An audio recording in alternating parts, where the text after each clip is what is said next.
Welcome to Mastering Creativity. Mastering Creativity is a page where we teach you how to enhance your graphic design. We are making use of Photoshop, how we can be able to remove our background from an old picture, or how we can be able to add a new background to make our picture more beautiful. This is what we are talking about today. For us to do that, we need to import a picture in. How do we import a picture in? By clicking on our file menu. After clicking your file menu, you click on your open. When you click on your open, it will take you to a background where you can be able to search for a picture.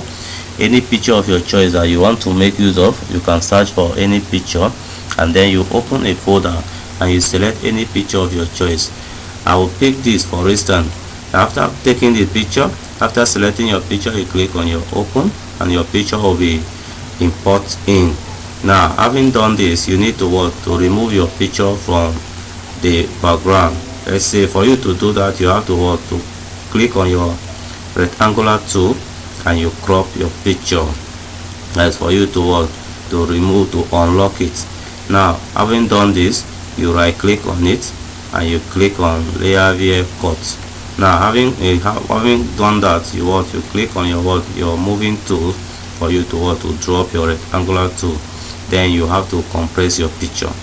Now, for you to compress your picture, you need to make use of your shift alternative, and then you compress your picture in. The purpose of you compressing the picture is for you to see that you can see the whole edge of this picture, so that whenever you zoom your picture out, you will not lose any part of it.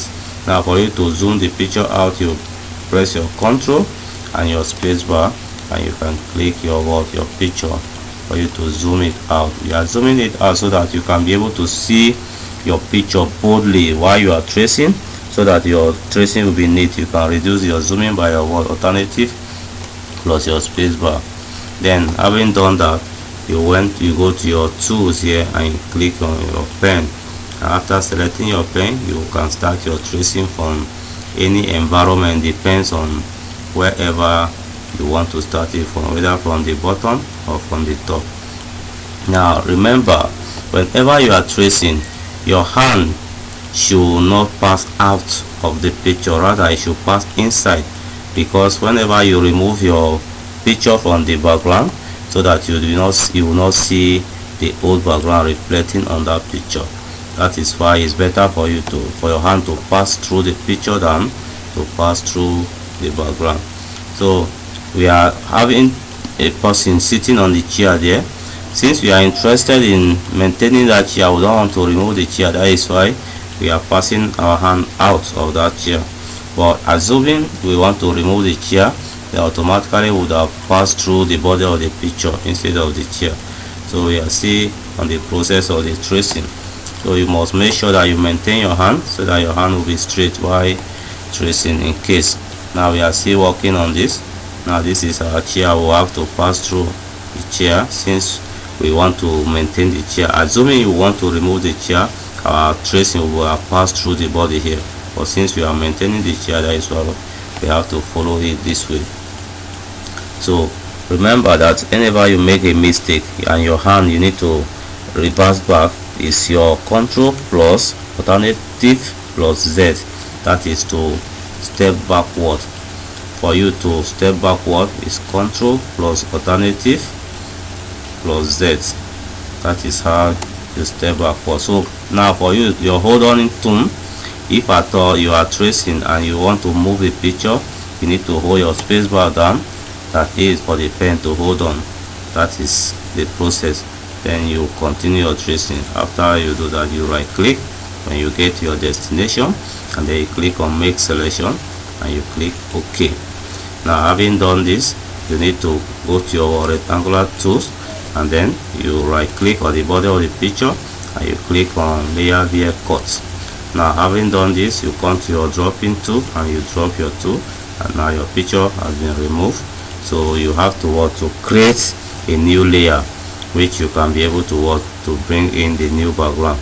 So by doing that, you have to come back to your file menu and you click on your new, and then you come to your preset size and you select your paper size 5 by 7 and you click OK. Now your new layer is set. You move it aside, and then also you come to your picture which you have removed, and you also drag it to your new layer. Now the same way you compress your picture, the same way you can also enlarge your picture. That is, you want to make this picture fit to the page, so you can just expand it by your shift and your alternative key, and then you enlarge it out. Now you can see that the picture has been fit to the page. Now if at all, now if you notice that your color is not okay for you, you can be able to increase your color by coming to your image, and you come to your adjustment, and you come to your brightness and contrast, and then you can also increase your color brightness. You can also increase your contrast depending on how you want your color to come out. Now you say okay. Having done this, now it's less for you now to bring in a new background. Now so you have to go back to your file menu and also go to your open, and then you can also search for a background. You need to have background in your system. Any background of your choice, you open, and then you can select anyone you want, and you click on open, and then the background will come inside. The same way you want to remove this background, you have to come to your rectangular tool and you crop it, the background around, and then you right click on it and you also cut it. Then you drop your tool, and now you can see the background has been removed. Then you drag it to your new layer. So from here you can also just expand it directly. Since you are not maintaining any shape, you don't need to hold your shift and alternative key. So having done this, you can see you can use your brace, or we call it semi bracket, to send the picture backward. That is, you are sending the background backward. So this is how you change your background. You can see that your background here is moving differently on your picture. So now for you to select your picture, you need to right click and select your since your picture is layer 2, then you click on layer 2, and you can see they are moving differently. But this, you need to merge these two together. So for you to do that, you have to go to your layer, and then you come to your merge down. You can click on that on merge down, and you can see that both of them are together now. So anything you do, it affects both of them. This is how you change an old background to a new background. You can see how it looks. Thank you for watching this channel. Please subscribe to this channel. The more you subscribe, the more we drop the more video for you to learn more about your Photoshop. Thank you. You're welcome.